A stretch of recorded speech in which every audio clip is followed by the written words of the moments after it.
Saviez-vous qu'un appartement parisien coûte aujourd'hui en moyenne plus de 12 000 € le mètre carré, alors que les salaires ont à peine bougé au cours de la dernière décennie? Ce n'est pas seulement inabordable, c'est aussi insoutenable. Pendant ce temps, plus de 3 millions de logements restent vides en France, ramassant la poussière tandis que les familles peinent à trouver un logement décent. Quelque chose cloche et ce qui se trame sous la surface est bien plus dangereux que la plupart des gens ne le pensent. Et si nous vous disions que le marché immobilier français, apparemment solide, repose en réalité sur une base solide, dette fragile, spéculation étrangère et faux pas politiques, depuis hausse de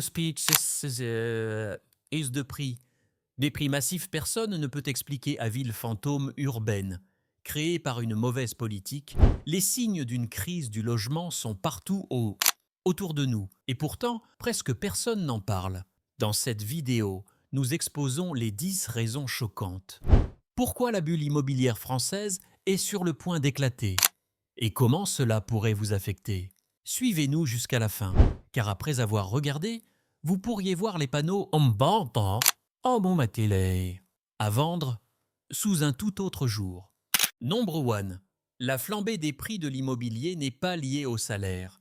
Au cours des 2 dernières décennies, les prix de l'immobilier en France, en particulier dans les grandes villes comme Paris, Lyon et Bordeaux, ont grimpé en flèche. Mais voilà le hic, les salaires n'ont pas augmenté. Alors que les valeurs immobilières ont bondi de plus de 120% dans certaines régions, les niveaux de revenus moyens ont augmenté de moins de 30%. Cette déconnexion est un signal d'alarme, un signal que les économistes du monde entier reconnaissent comme un classique signe avant-coureur d'une bulle immobilière. Pensez-y, si les logements deviennent de plus en plus chers, mais que les salaires n'augmentent pas en conséquence, comment sont-ils censés se les permettre? Ils ne le peuvent pas.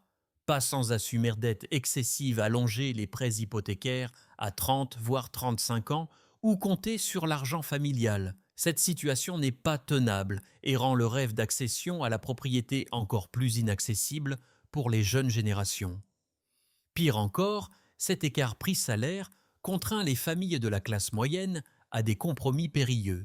Acheter des logements plus petits et de moindre qualité, s'éloigner de leur lieu de travail, voire déménager dans une région totalement différente. Au fil du temps, cela détruit le tissu social et économique des communautés. Il ne s'agit plus seulement de logement, mais d'égalité, opportunités et survidant un système qui semble truqué contre la personne moyenne. Si cette tendance se poursuit, nous ne sommes pas face à un marché sain, mais plutôt à une bombe à retardement. Un château de cartes construit non pas sur des briques et du mortier, mais sur excès de confiance et travailleurs sous-payés. Et lorsque la réalité frappera, ce ne sera pas seulement le secteur immobilier qui en souffrira. Nombre 2. Taux d'intérêt historiquement bas et crédit facile. Depuis des années, la France bénéficie taux d'intérêt historiquement bas, une politique visant à rendre l'emprunt moins cher et à stimuler l'économie. Et cela a fonctionné. Les prêts hypothécaires sont devenus incroyablement abordables. Les banques, avides de clients, ont assoupli leurs critères d'octroi de prêts. Soudain, des personnes qui auparavant ne pouvaient rêver d'être propriétaires ont pu obtenir un prêt massif, avec acompte minime. Ça a l'air d'être une bonne chose, non? En apparence, peut-être. Mais sous cette apparence calme et facile à obtenir, les ennuis couvaient déjà. Lorsque l'emprunt est trop facile, les prix n'augmentent pas seulement, ils gonflent. Les acheteurs surenchérissent, convaincus de pouvoir payer les mensualités. Les vendeurs réagissent en augmentant les prix demandés. C'est un cycle, et il n'est pas sain. Demande artificielle. La surévaluation des prêts bon marché entraîne une surévaluation des biens immobiliers, piégeant les acheteurs dans des biens qui ne valent pas ce qu'ils ont payé.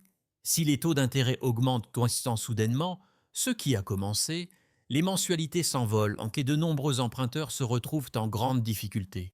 Pire encore, les banques détiennent désormais des portefeuilles remplis de prêts émis sous normes ultra-laxistes, pariant sur une hausse constante des prix. Cela vous rappelle quelque chose? Ça devrait.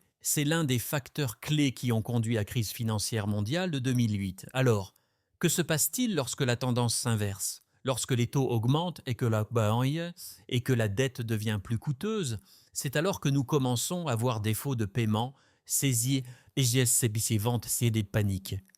Et en France, où des millions de personnes ont contracté des prêts immobiliers colossaux à des taux artificiellement bas, les conséquences pourraient être brutales. La fête du crédit touche à sa fin, et lorsque la facture arrivera, beaucoup ne seront pas prêts à la payer.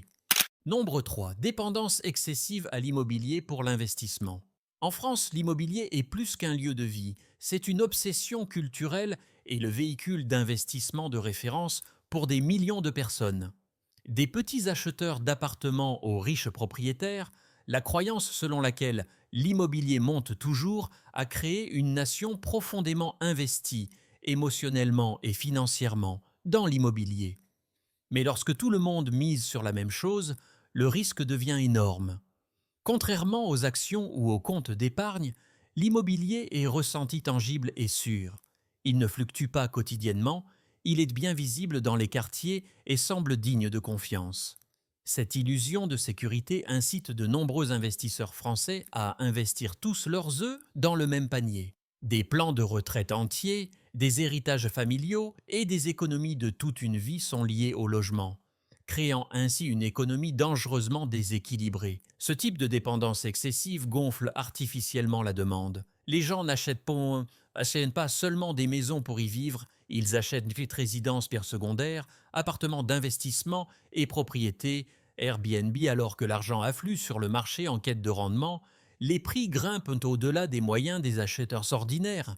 Résultat, un système qui privilégie les investisseurs aux résidents et le profit aux personnes. Pire encore, cette forte dépendance à l'immobilier en tant qu'investissement crée fragilité du marché. Si les prix de l'immobilier baissent, même légèrement, cela ne touche pas seulement les propriétaires, mais l'ensemble de la population d'un portefeuille financier, patrimoine familial et économie locale. La confiance qui alimentait autrefois la bulle peut rapidement se transformer en peur. Lorsque tout le monde se précipite pour vendre, il se peut qu'il ne reste plus assez d'acheteurs pour amortir la chute. En bref, miser trop sur l'immobilier a enrichi le marché sur le papier, mais l'a dangereusement affaibli en réalité. Une petite secousse, et tout le système pourrait s'effondrer. Nombre 4, exode urbain et tendance du travail à distance. Pendant des décennies, des villes comme Paris, Marseille et Lyon étaient un des pôles d'attraction pour les opportunités, emploi, culture et commodité. Mais la pandémie a tout changé. Alors que le télétravail est devenu non seulement possible, mais permanent pour des millions de personnes, beaucoup ont commencé à s'interroger sur le coût élevé de la vie urbaine. Pourquoi payer des loyers exorbitants pour un appartement exigu en ville quand on peut travailler depuis un village tranquille de Normandie ou une station balnéaire de Bretagne? Cet état d'esprit a suscité ce que beaucoup appellent le exode urbain. Les gens quittent les villes en masse, à la recherche espace, accessibilité et une meilleure qualité de vie. Et même si cela peut sembler être une redistribution saine, cela plonge le marché immobilier dans le chaos. La demande de la ville est en baisse, mais les prix restent élevés, soutenus par les investisseurs et l'inertie désuète du marché. Les petites villes et les zones rurales les sont en surchauffe, confrontées à des flambées de prix que les revenus locaux ne peuvent tout simplement pas supporter. Le résultat, un marché déformé dans les centres urbains, les logements restent vides, tandis que les petites communautés deviennent inabordables presque du jour au lendemain. Les infrastructures de ces villes ne parviennent pas à suivre le rythme et les services essentiels, comme les transports publics, les écoles et les hôpitaux, sont mis à rude épreuve. Les endroits même où les gens fuient pourraient ne pas être équipés pour gérer cet afflux. Le télétravail a bouleversé l'équation du logement. Ce qui était autrefois une valeur sûre, l'immobilier en ville, pourrait bien devenir une option surévaluée et menacée de correction. Et si les entreprises commençaient à réduire leur politique de télétravail, un remaniement massif pourrait se transformer en un effondrement soudain. La tendance migratoire n'est plus seulement une question de style de vie, elle devient un bombe à retardement pour le marché du logement. Nombre 5, taux de vacances et villes fantômes. On pourrait penser qu'avec autant de personnes en difficulté pour trouver un logement, tous les appartements en France sont forcément complets. Mais voici la vérité choquante. Plus de 3 millions de logements sont vacants en France, c'est presque 10% du parc immobilier total. Comment est-ce possible? La réponse réside dans un mélange des spéculations, bureaucratie et politique défaillantes. Dans certaines villes, des immeubles entiers appartiennent à des investisseurs qui n'ont aucune intention d'y vivre. Ils misent sur la plus-value et non sur les revenus locatifs. Ces biens restent souvent en vente, pans vides depuis des années, transformant des quartiers autrefois dynamiques en villes fantômes. Et parce que ces maisons ne sont pas disponibles sur le marché de la location ou de la revente, la pénurie de logements continue, poussant les prix encore plus haut pour tout le monde. Dans les zones rurales et les petites villes, la crise de la vacance est d'un autre ordre. Les propriétés abandonnées par les générations passées sont en mauvais état, non réclamées en raison de litiges successoraux ou de négligences locales. Elles créent un paysage étrange, toits pourris et villages creux, alors même que des familles ailleurs dorment dans des appartements surpeuplés ou risquent d'être expulsées.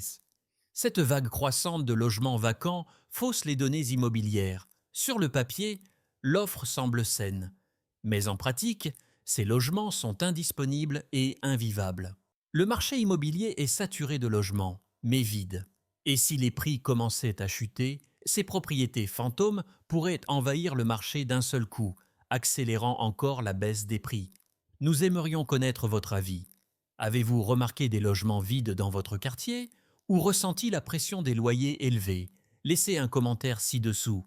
Votre témoignage compte et si cette vidéo vous a ouvert les yeux, cliquez sur le bouton en bouton s'abonner. Un seul clic suffit, mais cela nous permet de continuer à vous révéler la vérité qu'on ne vous montrera pas à la télévision. Nombre 6. Les acheteurs étrangers font grimper les prix. Lorsque vous vous promenez dans les charmants quartiers français, des rues de Bonneau, Vignoble, de Provence, vous ne réalisez peut-être pas combien de ces belles maisons appartiennent à des personnes qui ne vivent pas du tout en France. Ces dernières années, le pays a connu une augmentation des investissements étrangers, avec des acheteurs fortunés du Royaume-Uni, de Chine, des États-Unis et du Moyen-Orient qui s'emparent de biens immobiliers de premier ordre considérés comme des actifs sûrs. Mais cet afflux de capitaux étrangers a un coût caché. Ces investisseurs n'achètent pas toujours pour vivre, ils achètent pour richesse du parc. Cela signifie que les propriétés restent vacantes une grande partie de l'année, utilisées comme résidence secondaire ou instrument financier. Et avec des budgets plus importants, ces acheteurs peuvent surenchérir sur les résidents locaux, ce qui fait grimper les prix au-delà des moyens des familles françaises moyennes. C'est une concurrence discrète, mais que les habitants perdent. Des quartiers entiers de Paris et de la Côte d'Azur se sont transformés en zones d'investissement, vidés de ses résidents permanents et de sa vie communautaire. Le résultat, une population croissante fracture du logement entre ceux qui peuvent s'offrir une résidence secondaire en France et ceux qui ne peuvent même pas s'offrir une première. Alors que l'argent étranger augmente la valeur des propriétés locales sur le papier, il alimente également une dangereuse déconnexion entre demande réelle et prix gonflés. Lorsque le marché se corrigera, ces achats spéculatifs pourraient disparaître aussi vite qu'ils sont apparus, laissant derrière eux une traînée de maisons de luxe vides et des valeurs en chute libre. Il ne s'agit pas seulement d'un problème économique, mais d'une crise d'identité nationale. Lorsque les habitants sont chassés de leur ville par la richesse étrangère, nous devons nous demander pour qui la France est-elle réellement construite?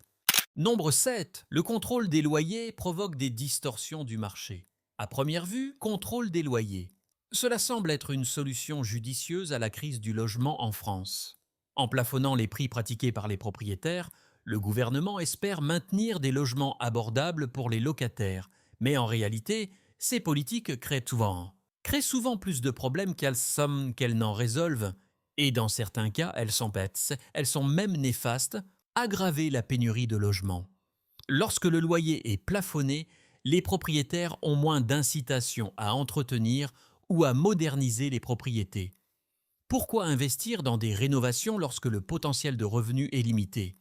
De ce fait, de nombreux logements locatifs tombent lentement en ruine. D'autres sont tout simplement retirés du marché, notamment par de petits propriétaires qui jugent les règles trop strictes ou imprévisibles. Cela signifie moins de locations disponibles, même si la demande continue d'augmenter. Et c'est pas tout. Certains propriétaires font preuve de créativité pour contourner les règles, facturer des suppléments pour les meubles, ajouter de faux frais de service ou refuser des locataires de longue durée au profit de locations de courte durée via des plateformes comme Airbnb. Il en résulte un marché faussé où les locataires se retrouvent constamment coincés dans des appartements vieillissants, ou pire exclus malgré les plafonds de loyer. Ironiquement, le contrôle des loyers, conçu pour aider, peut finir par nuire à ceux-là même qu'il vise à protéger. Il fausse l'équation de l'offre et de la demande, encourage des solutions de contournement douteuses et peut même éloigner complètement les investissements du secteur locatif. Sans une approche plus intelligente, la France risque de construire un marché locatif à la fois injuste et insoutenable, un système qui cache les failles derrière des prix réglementés jusqu'à ce que tout s'écroule. Nombre 8. Manque d'offres de nouveaux logements. Alors que la demande de logements en France continue de grimper en flèche, l'offre des nouvelles maisons construites ne suivent tout simplement pas le rythme. Depuis des années, la France est en deçà de ses objectifs de construction et l'écart ne fait que se creuser. Rien qu'en 2023, les mises en chantier de logements neufs ont chuté de plus de 30%, marquant l'un des déclins les plus marqués de l'histoire récente. Ce sous-développement chronique est l'un des principaux moteurs de la crise actuelle du logement. Pourquoi est-il si difficile de construire en France? La réponse réside dans un mélange de bureaucratie, lois de zonage strictes et résistance locale. Obtenir un permis de construire peut prendre des années. Et même dans ce cas, les projets sont souvent retardés ou bloqués par l'opposition de la communauté, les restrictions environnementales ou les lourdeurs administratives. Si l'on ajoute à cela la flambée des coûts des matériaux et de la main-d'œuvre, on comprend mieux pourquoi les promoteurs hésitent à prendre des risques. Par conséquent, l'offre reste extrêmement limitée, surtout dans les zones à forte demande. Le marché est un index comprimé des deux côtés. Les acheteurs sont confrontés à des prix plus élevés en raison de la rareté et les locataires peinent à trouver de nouveaux logements locatifs. C'est un cercle vicieux où une faible offre alimente des prix élevés, rendant les logements de plus en plus inaccessibles pour les familles moyennes. Sans une réforme audacieuse visant à rationaliser le processus de construction et à encourager le développement durable, la crise de l'offre ne fera que s'aggraver. Et dans un marché aussi tendu, même une légère baisse de la demande ou un choc financier pourrait faire basculer la situation. Chute libre.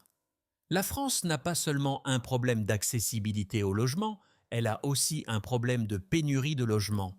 Et sans plus de logements, aucun ajustement politique ne pourra empêcher la bulle d'éclater. Nombre 9. Augmentation des coûts de construction et pénurie de matériaux. Même lorsque les développeurs sont prêts à construire, ils se heurtent à un mur et il est fait d'acier, béton et hausse des coûts. Depuis la pandémie, les chaînes d'approvisionnement mondiales sont en plein chaos et le secteur de la construction français en ressent durement les effets. Pénurie de matériel et flambée de prix ont rendu la construction de logements considérablement plus coûteuse, poussant parfois même les projets à l'annulation. Prenons un matériau aussi basique que le bois ou l'acier.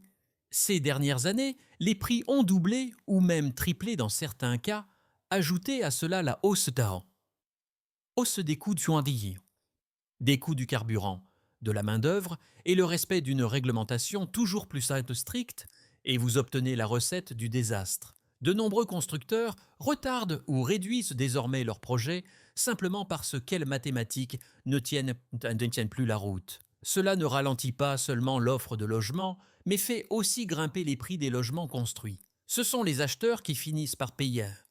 On finit par payer la facture et les nouvelles constructions deviennent des produits de luxe plutôt que des solutions abordables. Pendant ce temps, les petites entreprises de construction, piliers du marché immobilier français, peinent à survivre, certaines les faisant faillite sous la pression. Les répercussions sont considérables. Un ralentissement de la construction impacte non seulement les prix de l'immobilier, mais aussi l'emploi, la croissance économique et le développement régional. Et comme moins de logements sont construits, la crise de l'offre s'aggrave, poussant davantage de personnes vers des logements surpeuplés ou insalubres. Si ces pressions sur les coûts qui persistent, et rien n'indique qu'elles s'atténuent, n'est-ce pas, la France pourrait connaître une crise économique à grande échelle, point crise de la construction. Un pays où les matériaux nécessaires pour résoudre la pénurie de logements se sont trop chers à utiliser. Nombre 10. Incertitude politique et échec des politiques. Derrière chaque marché immobilier en panne se cache un réseau d'indécision politique, politique à courte vue et leadership incohérent. Et la France ne fait pas exception. Au fil des ans, le va-et-vient des ministres du logement, les priorités gouvernementales changeantes et les réglementations contradictoires ont créé un système déroutant, imprévisible et dangereusement instable. Une année, le gouvernement offre de généreuses incitations fiscales pour encourager l'investissement immobilier. L'année suivante, il impose de nouvelles restrictions pour calmer le marché. L'encadrement des loyers est imposé, supprimé, puis réimposé sous différentes formes. Des plans d'urbanisme sont lancés en grande pompe, pour finalement être bloqués ou annulés à mi-parcours. Ces fréquents revirements de situation entraînent des conséquences désastreuses, des signaux contradictoires adressés aux investisseurs et CAPE, aux développeurs et aux citoyens ordinaires, ce qui rend presque impossible toute planification à long terme. Pour les acheteurs, cela crée des hésitations. Faut-il acheter maintenant ou attendre des changements de politique ? Pour les constructeurs, cela suscite des craintes. Faut-il investir des millions dans de nouveaux projets pour ensuite être frappé par de nouvelles taxes ou des interdictions de construire ? Et pour les locataires, cela crée de la frustration, car les règles censées aider les locataires ont souvent tendance à s'effondrer. Conséquence imprévue, ce qui les laisse dans une situation pire. Ce dont la France a besoin, ce n'est pas seulement de plus de logements, mais aussi une politique du logement cohérente et à long terme. Un système ancré dans les données et non dans la politique. Un système où les gens peuvent être sûrs que les règles ne changeront pas du jour au lendemain. Tant que cela n'arrivera pas, le marché restera volatile, la confiance restera faible et la bulle continuera de gonfler. En réalité, la plus grande menace pour le marché immobilier français n'est peut-être pas les acheteurs étrangers, les prix élevés ou les pénuries de matériaux. Les personnes chargées de le réparer. Et voilà, c'est tout. 10 bonnes raisons pourquoi le marché immobilier français n'est pas seulement tendu, il est au bord du gouffre. De la flambée des prix et du crédit bon marché au chaos politique et aux excès des investisseurs, il ne s'agit pas d'une série de problèmes aléatoires, c'est une tempête parfaite. Chaque facteur alimente le suivant, créant un cycle de hausse des coûts, offre limitée et inégalités croissantes qui menacent de faire éclater la bulle. Qu'est-ce qui est le plus alarmant ? De l'extérieur, le système paraît stable. Des bâtiments modernes, des villes animées, une culture immobilière dynamique. Mais en réalité, il est fragile. Trop de gens sont surendettés, trop de logements sont vides et trop de dirigeants se livrent à des jeux politiques au lieu de s'attaquer aux vrais problèmes. Si vous vivez en France, envisagez d'acheter ou même d'investir, c'est le moment de regarder plus en profondeur, poser des questions et rester informé car lorsque cette bulle éclatera, et tout porte à croire que ce sera le cas, ce ne sera pas seulement un krach immobilier. Cela pourrait provoquer une onde de choc dans toute l'économie. N'oubliez pas que la prise de conscience est la première étape vers le changement. N'attendez pas les gros titres, soyez à l'avant-garde.